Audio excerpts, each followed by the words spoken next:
Hello good morning everyone dear students and friends, आपका हमारे इस YouTube channel the education group by Vikas Kumar में स्वागत है। आइए आगे बढ़ते हैं। आज जो हम लोग पढ़ने वाले हैं, आज हम लोग पढ़ेंगे, आज के बाद की शुरुआत करते हैं हम लोग एक फेमस कोट से करते चलिए। A man can do what man has done so far, अर्थात एक आदमी वो सब कुछ कर सकता है जो अब तक किसी आदमी ने किया है। चलिए आज हम लोग जो पढ़ेंगे, तो आज का हमारा टॉपिक है list of political party. List of political party, ठीक है। हमारे भारत में जो पॉलिटिकल पार्टी हम लोग उसके बारे में पढ़ेंगे। देखिए पॉलिटिकल पार्टी दो प्रकार की होती है। उससे पहले एक बात बता दें आपको, जैसे कोई भी देश अगर डेमोक्रेटिक कंट्री है, जैसे डेमोक्रेसी के बारे में अब्राहम लिंकन ने बहुत अच्छी बात कही थी। उन्होंने डेमोक्रेसी को डिफाइन किया था। उन्होंने कहा था कि डेमोक्रेसी के बारे में कि a government of the people by the people and for the people, अर्थात प्रजातंत्र या लोकतंत्र जनता का, जनता के लिए, जनता द्वारा किया गया शासन है। मतलब लोकतंत्र में हम लोग अपनी सरकार खुद चुनते हैं वोट के माध्यम से, ठीक है। 18 साल या उससे अधिक उम्र के जो व्यक्ति है वो वोट देते हैं और अपनी सरकार चुनते हैं किसी भी डेमोक्रेटिक कंट्री में। तो इंडिया हम लोग जानते हैं एक डेमोक्रेटिक कंट्री है। तो हम लोग पॉलिटिकल पार्टी यानी राजनीतिक दल के बारे में पढ़ेंगे, ठीक है। पॉलिटिकल पार्टी मतलब राजनीतिक दल या राजनीतिक पार्टी, ठीक है। तो देखिए हम लोग मान के चलते हैं पॉलिटिकल पार्टी मान लीजिए दो प्रकार की होती है। एक नेशनल पार्टी हो गई, एक मान लीजिए स्टेट पार्टी या रीजनल पार्टी। तो आज हम लोग जो पढ़ेंगे वो नेशनल पार्टी के बारे में पढ़ेंगे। किसके बारे में? नेशनल पॉलिटिकल पार्टी के बारे में, ठीक है। तो सबसे पहले हम लोग समझते हैं कि नेशनल पार्टी होने के लिए क्राइटेरिया क्या है, अर्थात कंडीशंस क्या है, शर्तें क्या, मैंने किस पार्टी को हम लोग नेशनल पार्टी कहेंगे। तो उसके लिए देखिए ये 3 कंडीशंस है। इस 3 कंडीशंस में कोई भी एक कंडीशंस अगर वो फॉलो करते हैं तो उनको नेशनल पार्टी मान लिया जाएगा।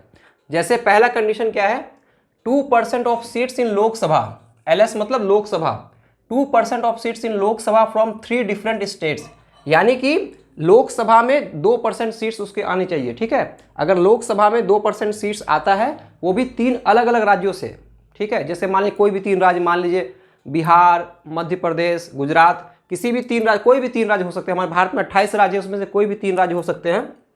तो पहला कंडीशन क्या है कि 2% of seats in Lok Sabha from 3 different states.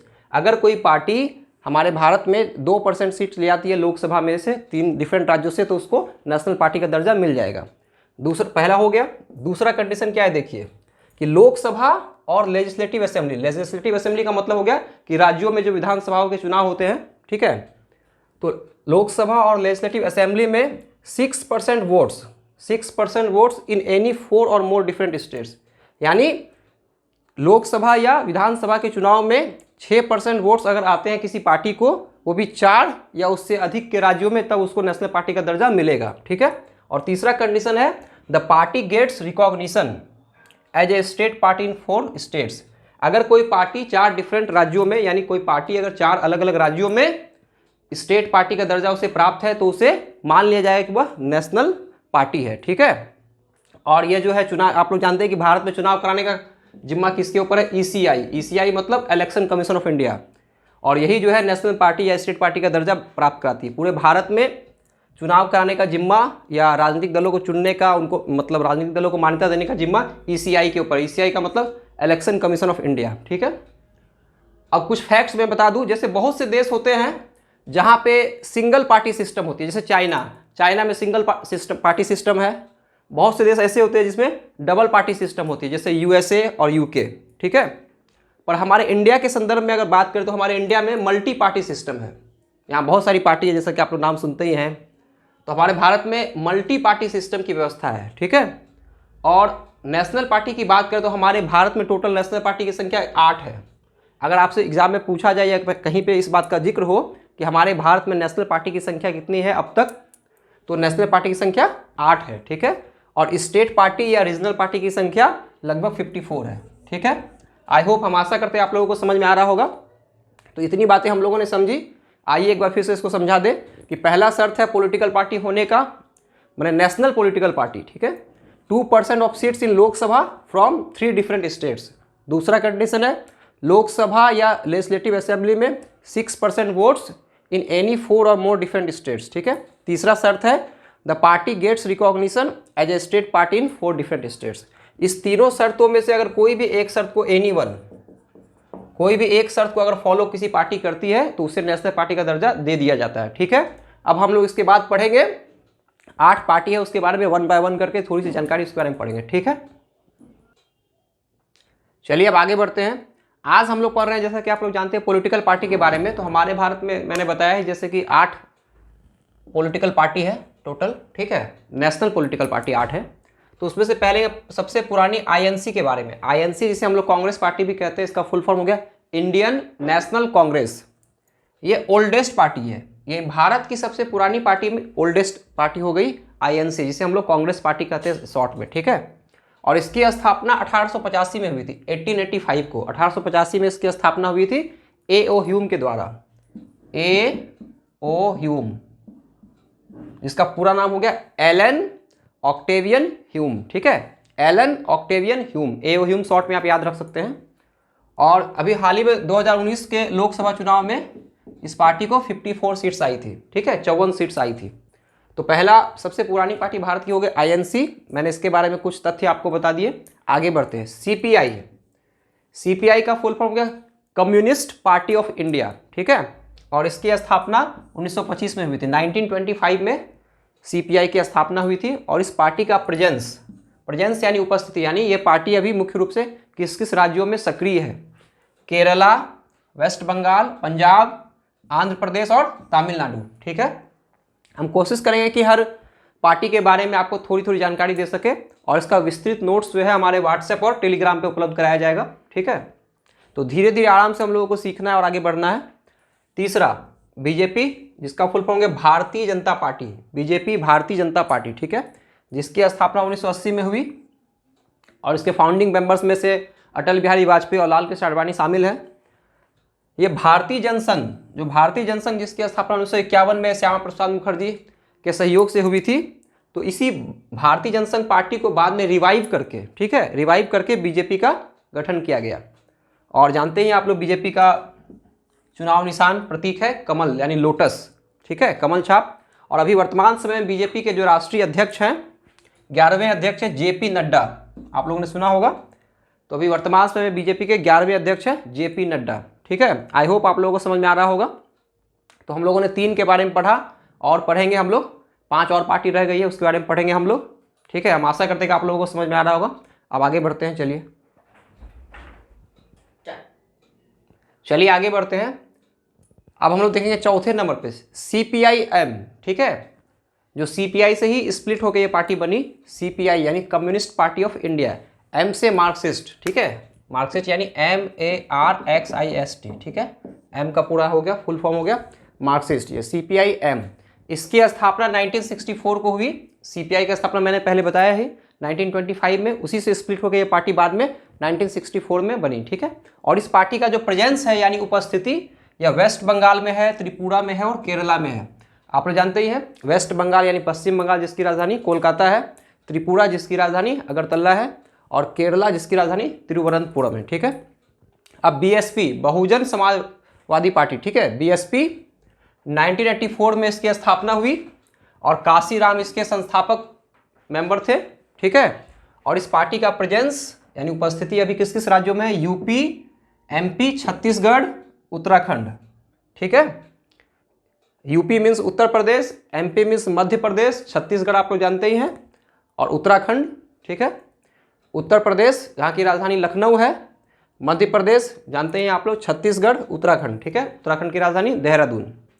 और ये जो पार्टी है बीएसपी, बहुजन समाजवादी पार्टी, ये जो इंस्पायर हुई यानी किस चीज़ की प्रेरणा से इस इंस्पायर होकर ये पार्टी बनी? तो साहू महाराज, फूले और अंबेडकर, यानी इन सभी के जीवन के सिद्धांतों से प्रभावित होकर यह पार्टी काशीराम ने बनाई, ठीक है, बीएसपी। आई होप आप लोगों को समझ में आ रहा हो। आगे बढ़ते हैं। AITC नंबर 6 नंबर पे आज हम लोग पढ़ रहे हैं नेशनल पॉलिटिकल पार्टी के बारे में, ठीक है। AITC यानी इसका फुल फॉर्म हो गया ऑल इंडिया तृणमूल कांग्रेस, ठीक है, ऑल इंडिया तृणमूल कांग्रेस। यह पार्टी बनी 1 जनवरी 1998 को, ठीक है। और इसके संस्थापक थे ममता बनर्जी, जो वर्तमान समय पश्चिम बंगाल की मुख्यमंत्री भी है, ममता बनर्जी। और नेशनल पार्टी का दर्जा इस पार्टी को मिली 2016 में। यानी अगर आपसे पूछा जाए किसी एग्ज़ाम में कि AITC पार्टी को नेशनल पार्टी कब बनी, कब इसे नेशनल पार्टी का दर्जा इलेक्शन कमीशन ऑफ इंडिया ने दिया, तो आप कहेंगे 2016 में, ठीक है। और इस पार्टी का जो सिंबल है वो है फ्लावर एंड ग्रास। AITC का सिंबल क्या हो गया? Flower and grass. ग्रास मतलब घास, फ्लावर मतलब फूल, ठीक है। और वेस्ट बंगाल यानी पश्चिम बंगाल में 2011 में यह पार्टी सत्ता में आई, ठीक है, यानी पावर में आई और वहाँ के चीफ मिनिस्टर ममता बनर्जी बनी, ठीक है। अब नेक्स्ट आते हैं हम लोग NCP, नेशनलिस्ट कांग्रेस पार्टी, ठीक है। NCP नेशनलिस्ट कांग्रेस पार्टी, यह कांग्रेस से ही स्प्लिट होकर बनी 1999 में, 1999 में, ठीक है। स्प्लिट फ्रॉम INC यानी कांग्रेस से ही टूटकर यह पार्टी बनी NCP, ठीक है। और इसका प्रेजेंस महाराष्ट्र में है, मेघालय में है, मणिपुर में और असम में है, ठीक है। महाराष्ट्र जहाँ की राजधानी मुंबई है, मेघालय जहाँ की राजधानी शिलोंग है, मणिपुर और असम, असम की राजधानी आप लोग जानते हैं दिसपुर है, ठीक है। अब नेक्स्ट आते हैं 8वें नंबर पे NPP, ठीक है, नेशनल पीपल्स पार्टी। इसका फुल फॉर्म हो गया नेशनल पीपल्स पार्टी और इस पार्टी को दर्जा मिला 7 जून 2019 को, ठीक है। 7 जून 2019 को इस पार्टी को दर्जा मिला राष्ट्रीय पार्टी का और इसके संस्थापक थे PA संगमा, ठीक है। PA संगमा जो कि मेघालय के रहने वाले थे, उन्होंने यह पार्टी बनाई थी NPP, ठीक है, नेशनल पीपल्स पार्टी। और PA संगमा मेघालय के रहने वाले थे, इनका पूरा नाम हो गया पूर्ण एजेटिक संगमा, ठीक है। और अभी मेघालय के जो चीफ मिनिस्टर हैं यानी मुख्यमंत्री, वो उन्हीं के पुत्र हैं Conrad Sangma, CONRAD, Conrad Sangma, SANGMA, ठीक है। और इनका सिंबल है बुक। हर पार्टी का एक सिंबल होता है। तो NPP हम लोगों ने 8वां देखा और लास्ट देखा। नेशनल पीपल्स पार्टी दर्जा मिला 7 जून 2019 को और PA संगमा ने इस पार्टी को बनाया और कॉनरेड संगमा इनके पुत्र थे जो अभी मेघालय के वर्तमान में CM है। अगर आपसे पूछा जाए मेघालय के वर्तमान में CM कौन है तो आप कहेंगे कॉनरेड संगमा जो कि PA संगमा के पुत्र हैं, ठीक है। और इन पार्टी का निशान है बुक यानी पुस्तक। तो एक बार रिवीजन कर लेते हैं, आइए quick. CPI-M communist party of India, M से मार्क्सिस्ट हो गया, 1964 में बनी, presence West Bengal, Tripura, Kerala. Next BSP 1984 Kanshiram संस्थापक, प्रेजेंस UP, MP, छत्तीसगढ़ और उत्तराखंड, ठीक है। और ये इंस्पायर थे साहू महाराज, फूले ज्योतिबा फूले और अंबेडकर, आप जानते हैं संविधान के जनक doctor BR Ambedkar, Baba Saheb Bhimrao Ambedkar. AITC all India Trinamool Congress 1 जनवरी 1998 को स्थापना हुई, ममता बनर्जी ने स्थापना किया और नेशनल पार्टी बनी 2016 में, ठीक है। और सिंबल है flower and grass, West Bengal 2011 में सत्ता में आई है पार्टी, ठीक है। और NCP नेशनलिस्ट कांग्रेस पार्टी जो कि INC यानी कांग्रेस पार्टी से ही स्प्लिट होकर बनी और महाराष्ट्र, मेघालय, मणिपुर, असम में इसका प्रेजेंस है यानी यह पार्टी अभी उपस्थित है, सक्रिय है वहाँ पे, ठीक है। और लास्ट में 8वें नंबर पे हमारी जो नेशनल पार्टी हम लोग आज हम लोग पढ़े नेशनल पार्टी के बारे में, ठीक है, यानी भारत में जो नेशनल पॉलिटिकल पार्टी है जिनको दर्जा प्राप्त है इलेक्शन कमीशन ऑफ इंडिया के द्वारा। तो NPP नेशनल पीपल्स पार्टी दर्जा मिला इनको 7 जून 2019 को, ठीक है। और PA संगमा इसके संस्थापक थे NPP पार्टी के, जिनका पूरा नाम है पूर्ण एजेटिक संगमा। ये अब इस दुनिया में नहीं है, इनका निधन हो गया है। और इनके पुत्र जो है कॉनरेड संगमा, वो भी मेघालय के वर्तमान में चीफ मिनिस्टर यानी मुख्यमंत्री हैं और इनका सिंबल है बुक। तो हम आशा करते हैं कि आज का वीडियो आप लोगों को समझ में आया होगा, आज का क्लास। तो आज हम लोगों ने पढ़ा लिस्ट ऑफ पॉलिटिकल पार्टी, उसमें से भी नेशनल के बारे में पढ़ा। स्टेट पार्टी के बारे में फिर कभी हम लोग फ्यूचर में पढ़ेंगे। तो नेशनल पार्टी के बारे में हम लोगों ने पढ़ लिया, आप लोग समझ गए कि हमारे भारत में टोटल 8 नेशनल पार्टी है, ठीक है। तो आई होप आप लोगों को इसके बारे में जानकारी मिली होगी, हम आशा करते हैं। और जिस तरह से आपको पिछला वीडियो पसंद आया, हम आशा करते हैं वीडियो भी आप लोगों को बहुत पसंद आया होगा, ठीक है। आप सभी लोगों का बहुत बहुत धन्यवाद जो इस कार्यक्रम से जुड़े हुए, इस चैनल से जुड़े हुए हैं। हम आशा करते हैं इसी तरह से आप लोग अपना सहयोग बनाए रखिएगा। आज की क्लास यहीं तक। Thank you all.